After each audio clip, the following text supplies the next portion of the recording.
بسم اللہ الرحمن الرحیم۔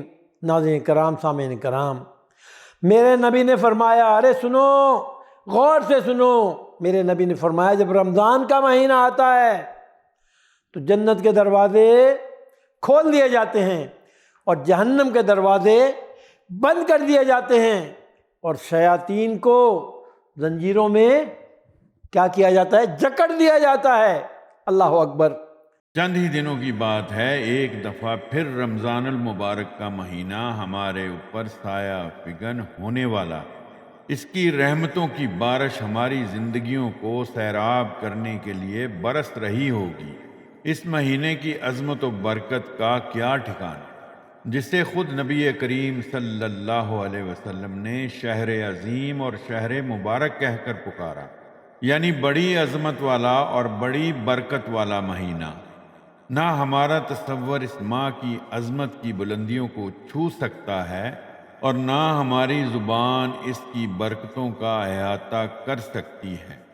رمضان قرآن کا مہینہ ہے، اس میں قرآن مجید کو پڑھنا سمجھنا انتہائی افضل عمل ہے۔ رمضان کے ثمرات سمیٹنے اور اس کی اصل روح تقویٰ کو پانے کے لیے ہم انشاءاللہ اس ماہ مبارک میں روزانہ تراویح میں پڑھے جانے والے پارے کا صرف ترجمہ، ٹیکسٹ اور آڈیو ایک دن پہلے نشر کریں گے تاکہ آپ کو قرآن سمجھنے میں آسانی پیدا ہو۔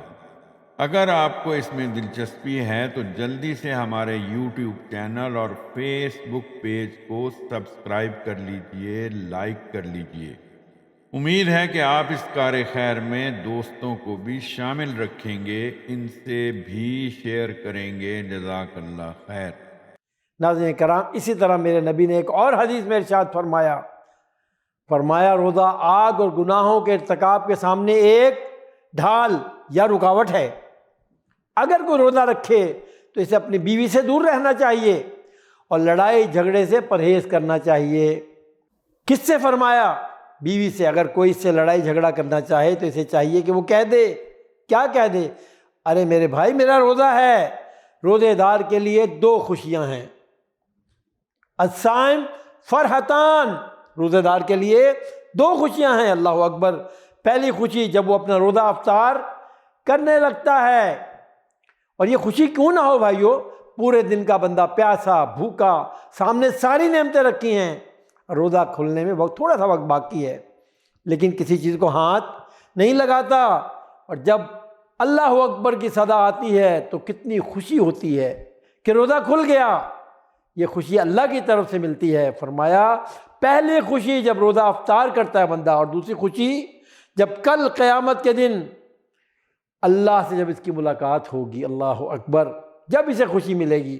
ناظرین کرام ذرا غور فرمائیں، کل قیامت کے دن اللہ سے ملاقات پر جس کو خوشی ملے گی، آپ سمجھتے ہیں اس کا مطلب کیا ہے؟ اس کا مطلب ہے وہ شخص کامیاب ہو گیا، اور جو کامیاب ہو گیا اس کا ٹھکانہ کہاں ہوگا؟ ارے میرے بھائی، جنت۔ نبی اکرم صلی اللہ علیہ وسلم نے ارشاد فرمایا رمضان کے مہینے میں سرکش شیاطین کو زنجیروں میں جکڑ دیا جاتا ہے تاکہ وہ برائیوں پر لوگوں کو نہ ابھاریں، جن پر وہ رمضان کے علاوہ دوسرے مہینوں میں عام طور پر ابھارا کرتے ہیں۔ ناظرین کرام، یہاں پر ایک سوال پیدا ہوتا ہے، سب کے دل میں پیدا ہوتا ہے، جب شیاطین کو جکڑ دیا جاتا ہے تو ایسا کیوں ہے ہم پھر بھی برائی کا ارتکاب کرتے ہیں، ہم سے برائی سرزد ہوتی ہے؟ تو بات کو سمجھ لیں، اس کا جواب یہ ہے میرے بھائیوں میری بہنوں، یہ ضروری نہیں کہ برائی کا سبب شیاطین ہی ہوں۔ لوگ 11 مہینوں سے شیاطین کی تابعداری میں وقت گزار رہے ہوتے ہیں، اور شیاطین کے اکسائے ہوئے برے کاموں پر عمل پیرا ہونا ان کی فطرت ثانیہ بن چکا ہوتا ہے، جس کے نتیجے میں برے کام رمضان میں اور رمضان کے علاوہ بھی سر انجام دیے جاتے ہیں۔ اس لیے ہم رمضان میں جن احساسات کا تجربہ کرتے ہیں وہ پورا سال ہمارے ساتھ رہنے چاہیے۔ قرآن مجید میں مسلمانوں کو روزہ رکھنے کا حکم دیا گیا ہے تاکہ وہ کیا بن جائیں؟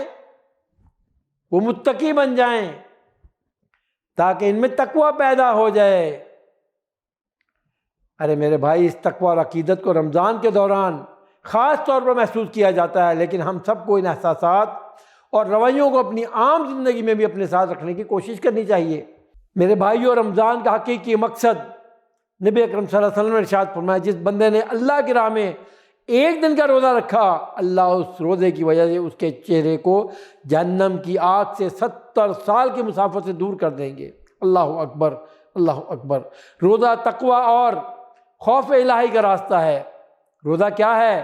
تقوی اور خوف الہی کا راستہ ہے۔ لہذا روزہ نافرمانی کی خواہشات، خیالات اور شہوات کو کیا کرتا ہے؟ کمزور کرتا ہے۔ روزہ جسمانی صحت کو بڑھاتا ہے۔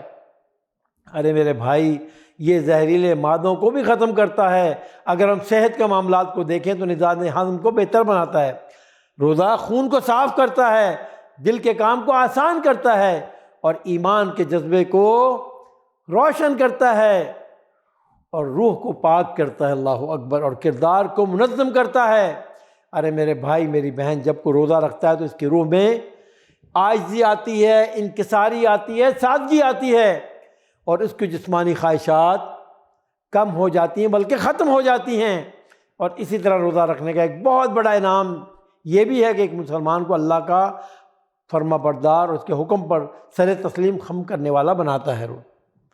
اللہ تعالیٰ کی بارگاہ میں دعا ہے کہ میں نے جتنی نعمتوں کا ذکر کیا ہے، اللہ تعالیٰ تمام نعمتیں اپنے خزانے سے ہمیں عطا فرمائے اور ان تمام اعمال پر عمل کرنے کی توفیق عطا فرمائے۔ آمین یا رب العالمین۔ وصلی اللہ علی نبینا محمد۔